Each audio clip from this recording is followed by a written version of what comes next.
Hello, everyone. I'm Toby Shifsky. I'm the Executive Director of Dearborn Real Estate Education. And thank you for coming to the Dearborn Partner Webinar series. Today's topic, key strategies to capture value and maximize revenue.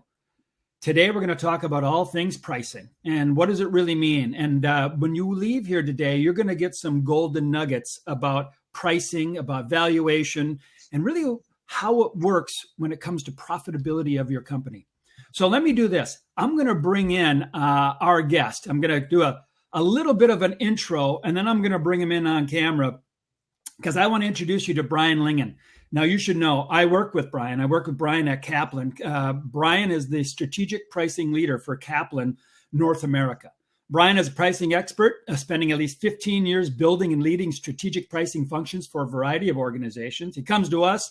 I think it's been almost 3 years now, maybe longer, Brian, you can correct me, but with experience, is that all right? With experience in retail, wholesale, distribution, and e-commerce, Brian has a unique perspective, and I can tell you from working with him, very unique perspective on building successful omni-channel pricing strategies designed to maximize value and grow sales. So, Brian, do you have your camera on? It's on. All righty. I'm going to go ahead and bring you in. Look at this. Troy, if you want to go ahead and cancel out your camera, that would be great. Troy Sims is with us, everybody. A little bit of housekeeping. This is Brian. Brian Lingen and I work together at Kaplan. Brian actually helps all the business leaders at Kaplan with pricing strategies. Troy Sims is on here. Troy is our sales representative today and also our moderator. If you have any questions for sales directly, Troy will be able to handle that. And if you have any technical issues, things like that, go ahead and ask Troy in the chat and he'll take care of you. So, all right, with that, thanks, Troy. Appreciate you being here also.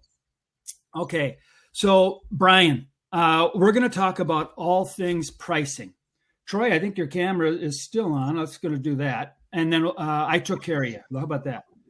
So we're playing tag now. I got you. Okay. So Brian and Toby, we're going to talk about sales. And what I want to do, Brian, is I just want to set this up because there's a lot of conceptions about what sales are and what pricing is all about. Right? There's some. I think back to when I went to college, right? Those years, and 7 years of college down the drain, sort of a thing. But college, and I took economics 101, right? And there was these standard model of economics on what to believe about pricing up and down, and what does it do to demand and supply and demand. And so I think we're going to talk about that right away, right? Yeah, absolutely. All right. So here's what I want to do. So for everybody on, we're going to go ahead and we're going to have you play along, right? So I'm going to go ahead and ask a polling question for everybody because I want to see kind of who we have on here first off, Brian, right? So because I think we have some school owners, I see some names. I think we have some instructors, and I think we have some school operators like directors, sponsors that by regulatory requirements are a part of the school. And I see 2 administrators too. But I want to know really all who we have on. So I'm going to go ahead and ask a poll question. I'm going to ask everybody to kind of play along, if you would, please, and get ready. I'm going to open this up. And the first question I have for you all is, what's your role at your school? We want to be able to tailor this to who's in the audience, but go ahead and answer these questions as quick as you can. And we'll roll on to the next one. My role at my school is, hey, I'm the owner, plain and simple. How about it? I'm a director. And you can answer more than one, by the way. I should tell you that. So if you got multiple hats on, go ahead. If you're doing multiple hats, answer multiple. Like I'm a director. In fact, I was going to have an answer on it that said, what the heck? I do everything. But now you could just answer each one that you do. All right. Very good. Very good. I think we're full. I'm going to end the poll and I'm going to go ahead and share all the results. Well, look at that. We have a pretty good spread, really. We got the owner, we got 24%, director, administrator, 30, almost 35%, and instructors, 41% of you are instructors. Awesome. All right. My next question, Brian, I know we're going to jump into this, and I want you to kind of I'm going to set it up for you just a little bit with a polling question. Okay. So get ready, everybody. Believe me, Brian will be the show here, but I want to ask a polling question to kind of set this thing up. And the next polling question is, it's for all you brainiacs out there. And the polling question is underpricing strategies. You know, remember back to college, or remember back to you reading your economics books or the School of Hard Knocks, whichever way you came in, go ahead and pick which answers apply. You can do multiple answers, but do you remember the basic demand curve from Economics 101? Price goes up, demand goes down, right? How about price goes down, woof, demand goes up? Or price goes up, demand might not change. You can answer more than one. Name all that apply to the basic demand curve of economics. Oh, we got a lot of people scratching their heads. Oh, here we go. Now we got them rolling in. Believe me, it's all anonymous. Nobody can see your answers here, guys. So you're good to go. Nobody's going to see your answers. It's all anonymous. Go ahead, make a mistake. No wrong answer. Look at this. This is going to be interesting. I'm going to share in 3, 2, 1, 0. It's like spread evenly, 31%, 37%, 31%. Price goes up, demand goes down, price goes down, demand goes up. I think those are the correct answers. And Brian, why don't we start here? Where do you think is applied to the basic demand curve? I mean, tell us about this. Yeah, so I think one of the things we're going to talk about is the difference between there's this concept called willingness to pay, and willingness to pay is the max price that a consumer is willing to pay for a product, and we capture that in a lot of different ways through statistical analysis, research, all sorts of ways, and typically when we look at willingness to pay, it's a range of prices through all of the surveying tools that we'd use and statistical tools that we would use. But when I think about what most people perceive about willingness to pay, it's about the thing that you started off with, which is the supply and demand curve. We've all seen it where there's the curve up and down where price goes down and demand goes up, or price goes up and demand goes down. And I think the thing that often gets lost on that supply and demand curve is it requires equal information across the whole marketplace for that to work, right? So it means all products are the same. Buyers have all the same information. Market conditions are the same. The needs of the buyer are the same, and there's equal value received in all transactions. And I think that's the key thing, is equal value. And so where the supply and demand curve really works is on commodities, right? If you're buying gasoline or raw materials, whatever it is. Yeah, grain, corn. Exactly. Right?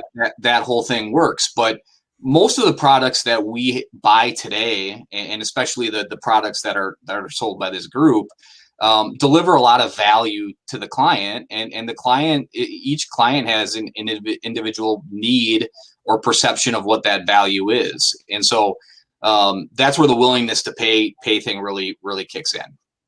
Got it. So let me just give it back so everybody understands. Now, if you're selling a commodity, it's a pretty straightforward proposition.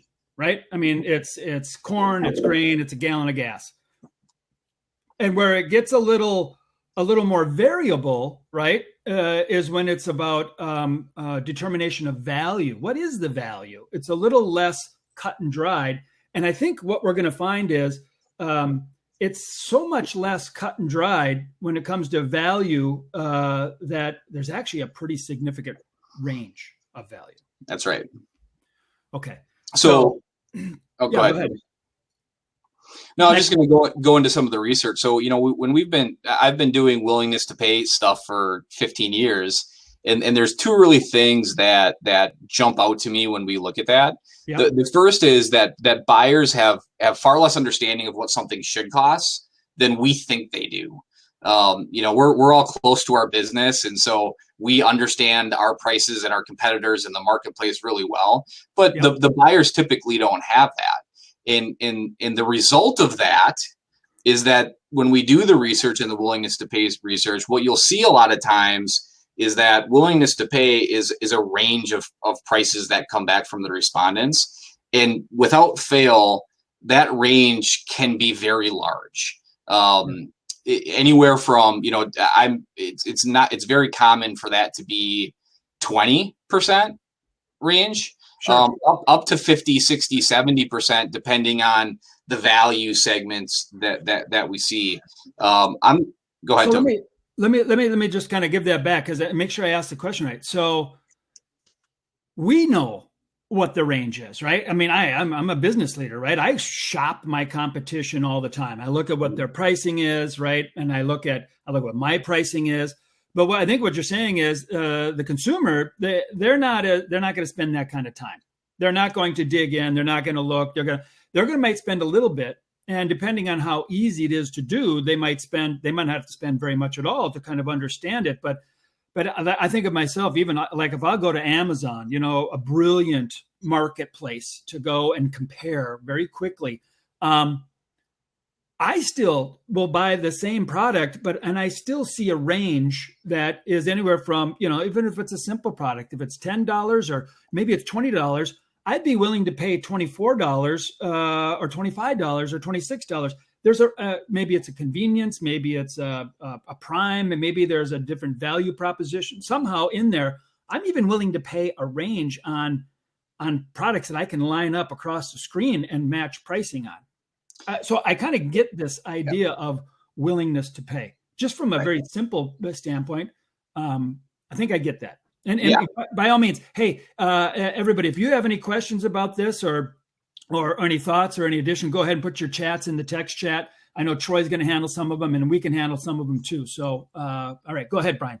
Yeah, no, and actually what's interesting about the Amazon thing, the perception that people have about Amazon is that it's the lowest price. But what we see in research about Amazon actually is that like 90% of purchases on Amazon are from Prime products, and people just have that assumption that the price is the lowest there. But that necessarily isn't always the case, but they don't necessarily think about it because that perception exists. I'm going to drop a link into the chat. I just dropped it, and you can take a look at that after the webinar.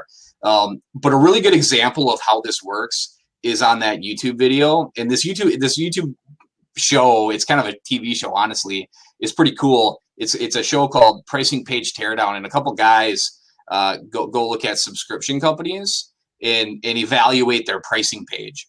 But what they also do is they do research with prospective buyers of that product on their willingness to pay.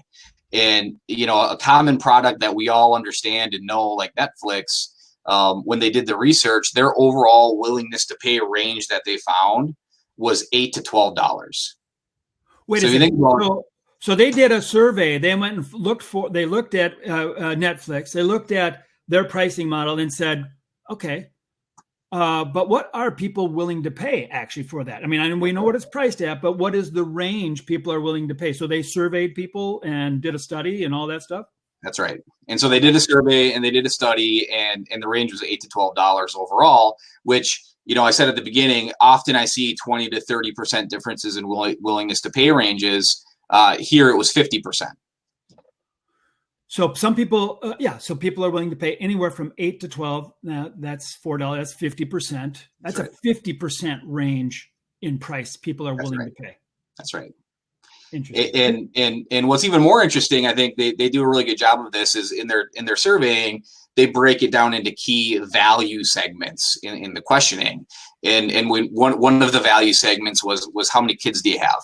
And what we saw is that, families who have 5 kids have a much higher willingness to pay, even over that $12 range than you're here. I'm with you. I lost my notes here. Sorry. That's right. It froze on me. A much higher willingness to pay in that range up to 15. So what we saw when they broke down all the value segments is that range actually got up to 160% almost. The low range was 7 and the higher range was like 18. So if I had 5 kids, I was more willing to pay more because That's right. I gotta, there's like a babysitter almost in some ways, right? Or I'm going to sit with my whole family. I'm going to watch. Everybody's got their own little, persona. They can pick what their watching styles. Interesting. So by segment, even then you can look at their willingness to pay, and the range might grow significantly if you're looking at them in your customers in segments. That's right. So, I think the key thing is, again, when we're talking about value-based products, that range, that our perception of that, supply and demand curve, higher price, lower demand, it's a totally different ballgame when you're looking at value products, because again, each buyer has a different value, and that's very clear in this type of an example. And in real estate, what I'm looking at is value. The people are buying. They're not buying. They're not buying flour. They're not buying corn. They're not buying a commodity. They're buying a career. They're coming in on licensing education, right? I mean, and when it's a career, it's how much do they value the career in real estate? How much does it have to be right? Because we all know, real estate licensing is a long slog in a lot of states, many hours, right? I mean, and you kind of get one chance at it. I mean, people. Rarely do you see somebody take it and then they can't finish it, and they bomb out and they come back again and try it again. It doesn't really work that way. Generally, the value is getting all the way through the education, getting their exam passed, right, getting licensed, and so the value proposition is how badly do they want a career in real estate? They really get one shot at it, kind of, right? So interesting. So I think, we talked about an example, Toby, of like a $340 licensing course, right? Yeah. I would anticipate, if we did a willingness to pay study on that, you'd probably have a range of $310 to up to probably $395.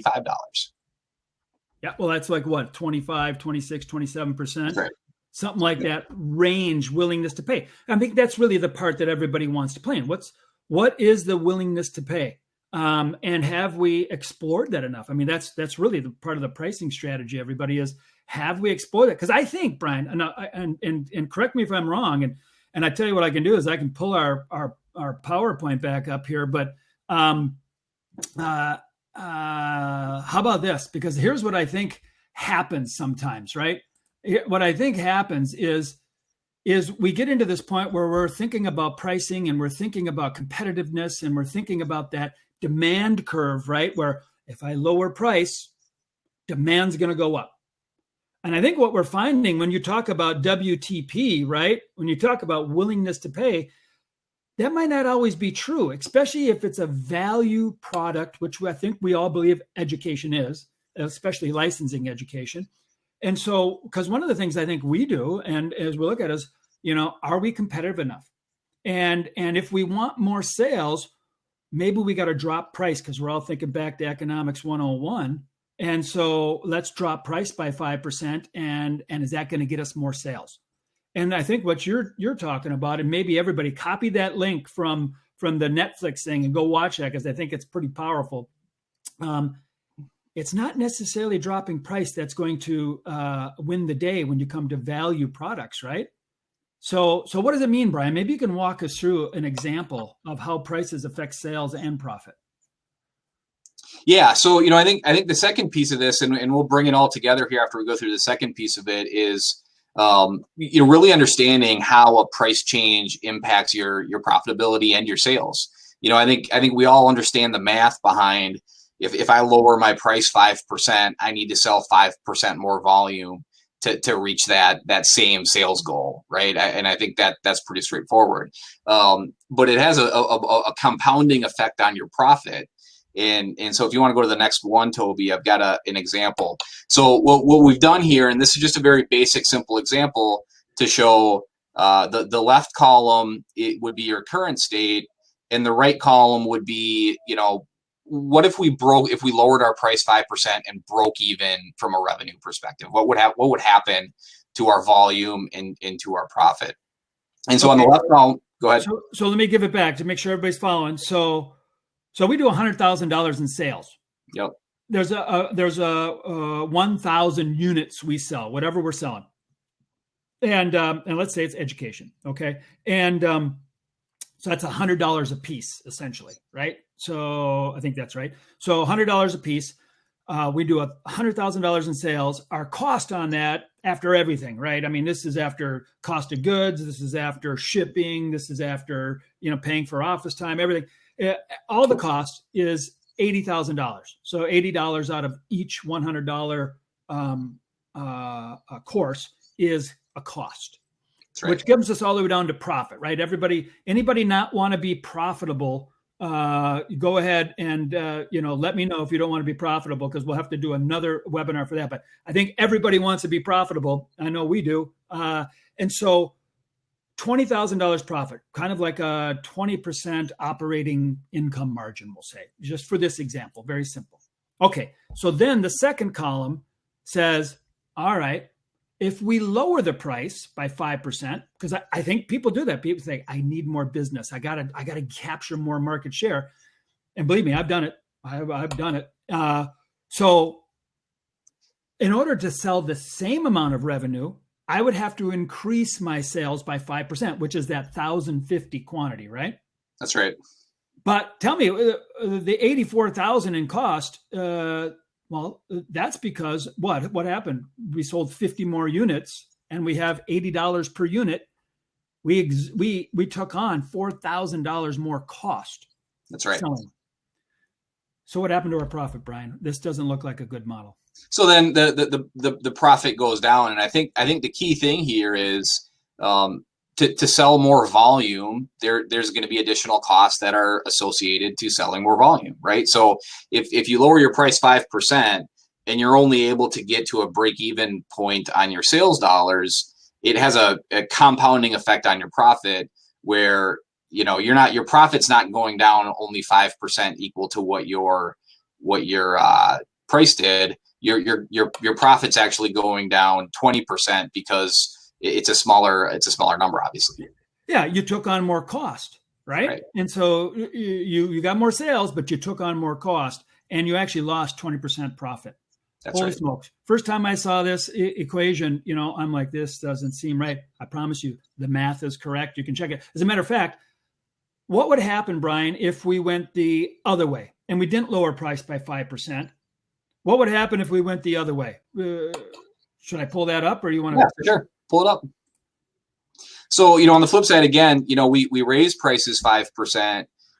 To break even from a sales perspective, we obviously don't have to sell as much quantity, right? You can see there, to get to our $100,000 of sales, we only need to sell 952 now, not 1,000 quantity.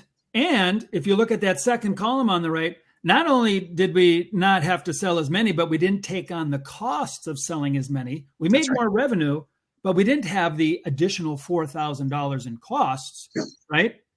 Which gets us to a profit of an extra $4,000, which is a 20% rise in profit with a 5% price increase. And we lost 5% of our sales. So now what we just demonstrated earlier is that when you're talking about value sales, it doesn't necessarily mean that we're going to actually even lose any sales if we raise price, right? If we're in the willingness to pay range, we may actually stay the same. What's the math look like if it's the same there? I mean, I think that's pretty easy math, isn't it? If we kept the same amount of sales, it would be, I think the profit would be $25,000, right? That's right. That's right. So Toby, hey, I want to address Matt's question, because he asked a good question here. Yeah, go ahead. He says, this doesn't consider the marginal cost of adding one additional student would probably not be the same cost as 80. Matt, you're 100% right, and we can make we did it this way just to make the model very simple. You just to kind of go through it quickly and show kind of how the math works. But let's say you're half of the cost was fixed, and this the other half is this 5% was 2.5% instead of 5, or 3%, whatever it is. This number still is disproportionately changed, right? You would have maybe if this was cut in half, you'd still have a 10 to 15% reduction in your profit, as opposed to 20% reduction. Again, we just did this for the sake of simplicity. Right on. Right on. So, because I think the answer is, yeah, you may have some savings, some economical savings as you go through, because of variable costs and fixed costs may change as you add people. But the concept is still sound. You just might not lose 20%. You might only lose 5% or 10%. That's right. But because, how about this? We did the math, and using our simple calculations, what happens? I mean, on this left-hand column one with the lower price by 5%, how many units would we have to sell using simple math? Matt, I know you want it complicated, but we're going to keep it simple. Using simple math, how many units would we have to sell in order to actually make the same amount of profit that we did when it was $100 a unit, sold 1,000 units for $100,000? How many would we have to sell? That would have been a good poll question, Toby. But the answer is around 1,300, 1,340. So when we do the math, now again, Matt makes a great point. Not all of your costs are going to be variable. This is using a variable model. The other point, the other point I will make out too is this is relevant to your profit margin percentage, right? So if you're at a 30% margin or a 40% margin or a 50% margin, the impact is not as great as you see here. But the concept is this: the lower of the price exponentially impacts your profit more than the raise of the price. Got it. As a percentage of each, right. It affects it more. That's right. So look at that. If you told me, years ago that I would have to increase my sales by 34% in order to make the same amount of money if I lowered my price by 5%, I would be a little bit shocked. Okay. So I had a couple questions come in. Basic economics is this doesn't tell us how to, I'm looking at Diane's question, doesn't tell us how to determine how changing the price of an education product will change. How do you determine that? I'm not exactly sure there, Diane. I think you're saying how much to change the product, I think, is the thing to determine, because I saw another question earlier. How would you determine the willingness to pay range on your products? I mean, Brian, do you got any suggestions for these? Yeah, so there's lots of ways that you can do that. Surveying techniques, statistical analysis that you can do, probably a lot more than we could get into in the rest of this short webinar, but it's something we could definitely look into more and provide more information on. Yeah. So, I mean, for us, I'll tell you this, everybody. So we do pricing changes on the retail side of the business. I mean, fortunately, we're in many states, and we will try a different price range. We will move up and we will move down, and we'll see if we'll compare it towards the previous month's sales. We'll compare it towards the year before, and we will see if we are actually losing or gaining sales. So we do test, and then we do have access to some survey questions and things like that. But you have access to your students. You have access to partners. You have product that you could change price on, and you could try, and you could see, because I've done it both ways. I've lowered price and I've raised price, and yeah, there's a range, and I've gone out of the range, and then I've also gone down and saw no change. I didn't pick up anybody, and so but you find out pretty quick. You got to be willing to try. That's really the basics of it, is to be willing to try and become smarter and smarter at your business. But I think the real key here is the concepts. And the concept is lowering your price. You have to sell a lot of units to make up that loss in revenue, because you have costs involved. And they may be flatline costs, they may be variable costs, but you have costs involved in every unit you sell. So it's not just a straight, I lowered my price by 5% and I need to sell 5% more to be as profitable. That's not it. And right? Yeah, that's right. That's exactly right. And I think, Diane's last question here, I think really kind of ties in well to kind of how these two concepts, this price and profit impact versus willingness to pay impact, come together. If you think about, Diane, what we talked about at the beginning, is we said, whenever we do willingness to pay research, there's in these value-based type products, there's typically a 20 to 30% range in that willingness to pay. And if you think about that, 20 to 30% is a big range. If you think about the demand curve and you look at every little percentage up is less sales, that's very different than having a willingness to pay range of 30%. Now, when you tie this example into it and say, okay, well, 5% within a 30% willingness to pay range actually is pretty inconsequential. And so when I'm making that decision about, do I want to go up 5% or down 5%, and how does that affect my business? I think if it's within that 30%, willingness to pay range, you're more likely to have the result in the raise price column, where you're not hurting your volume and your quantity sold, and get the profit and the revenue benefit out of it, than lowering it, because again, same concept. You're not as likely to have the volume increase enough to make up for the reduction in the price. And we see that in practice. Toby mentioned it about trying different prices throughout the retail side of the business, and in my experience doing this for a long time, rarely do we see a small price change return the sales and profit needed to break even. On the flip side, on the upside, we typically always see that work well. Got it. All right, so we are almost at the end of our time, everybody. I know you got a bunch of questions. Love for you to be able to channel those questions on into us. I know that there is some sensitivity around pricing. I can't tell you what the pricing you're supposed to do, right? This would be price fixing and collusion. But so what we're really just sharing with you are the strategies today.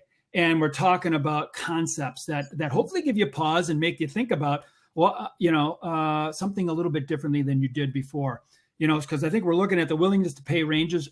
They can be wide, especially for value products. Like, I want a career in real estate. What value does that person put on it? But I tell you what, if it's that Netflix person who has 5 kids at home and they got to feed them, they want a career, and they're going to be willing to pay for that career. And so they might have a very wide range and very high end range. So understanding how maybe different segments of the population would stretch that range even further. Changes to price within those ranges are unlikely to have a negative impact on volume. So long as you're within the range. You go out of the range, you could be, some people think you're crazy. But I think the opposite is also true, that if you think you're going to lower your price by a little bit and it's going to have a ginormous impact on your sales and your market share, generally not, right? Because you're still within that value range competing with a lot of people.